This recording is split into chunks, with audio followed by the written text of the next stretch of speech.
Okay, I'm back, and I've got a neat one this time.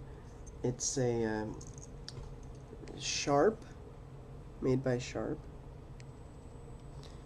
and as you can see, it has a fork, it has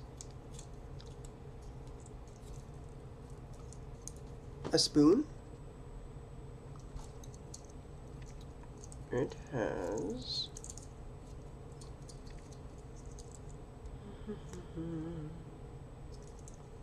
a fairly dull and crappy blade that says stainless steel Japan.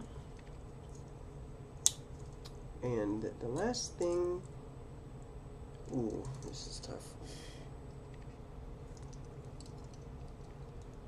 Okay, it looks like a bottle opener and a can opener, I guess. And that's it.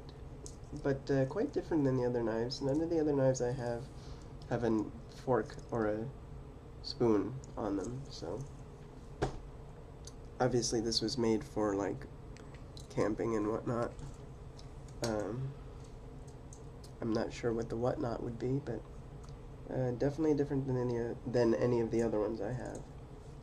Alright, so I'll see you next time.